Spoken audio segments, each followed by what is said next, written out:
स्वागत है दोस्तों हमारे इस YouTube चैनल पे। आज हम बात करते हैं अमेरिका और ईरान के बीच जो लड़ाई चल रही है उस विषय में, और कल जो हुआ उस बारे में भी चर्चा करेंगे। तो हमारे चैनल पे बने रहिए। देखिए, आज युद्ध का 37वां दिन है और अमेरिका और इज़राइल ने मिल कर के ईरान पे हमला किया था।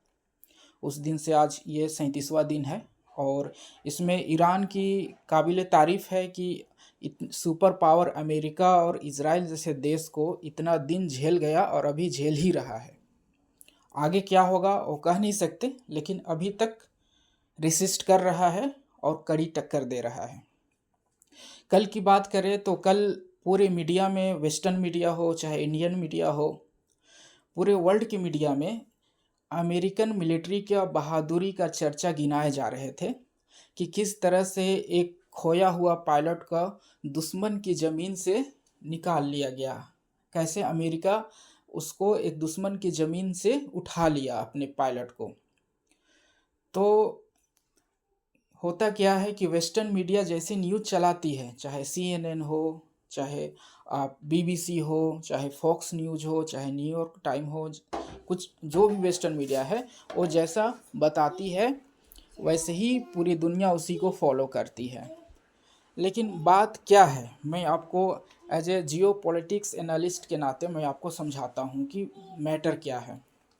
देखिए, जैसे आप ये ईरान का नक्शा मैं यहाँ पे लेकर के आया हूँ और आप यहाँ पे देखेंगे कि ये जो रीजन है, जो सारे जो पायलट जो खो गया था वो ये एरिया में था।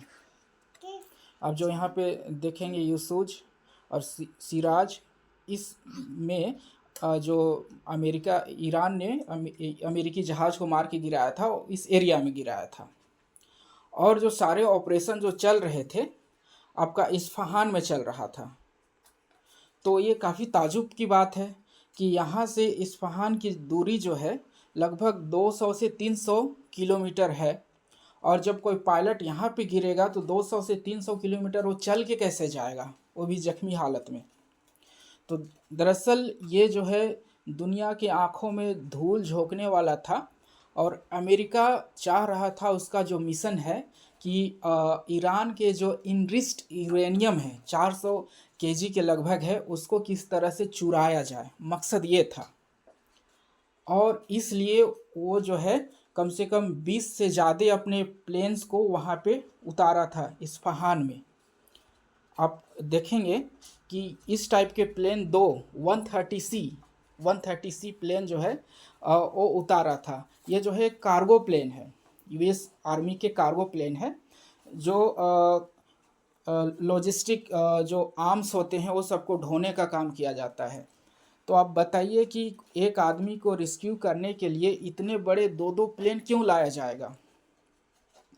तो ये सवाल खड़ा करता है, और देखिएगा आने वाले समय में इस चीज़ से पर्दा उठेगा और वेस्टर्न मीडिया ही इस न्यूज़ को कवर करेगी।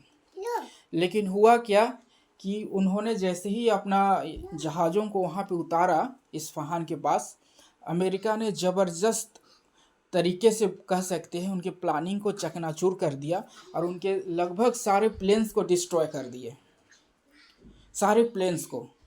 और इस तरह से अमेरिका एक बार फिर नाकामयाब हुआ। पहली बार तो रिजीम चेंज करने में नाकामयाब हुआ, फिर वो हमला करके सोच रहा था कि रिजीम को चेंज कर दे एक सप्ताह के अंदर, वो नाकामयाब हुआ। प्लान सी इसको कह सकते हैं, यूरेनियम चुराने को, तो इसमें भी वो बुरी तरीके से नाकामयाब रहा। देखिएगा आगे आने वाले समय में या फिर आज के दिन या कल कोई ना कोई न्यूज़ चैनल इसको ज़रूर कवर करने की कोशिश करेंगे और चलाएंगे। ठीक है, तो इस तरह के मैं एनालिसिस करते ही रहता हूँ न्यूज़ के ऊपर और जियो पॉलिटिक्स के ऊपर। तो हमारे चैनल को सब्सक्राइब कर लीजिए। ठीक है, धन्यवाद।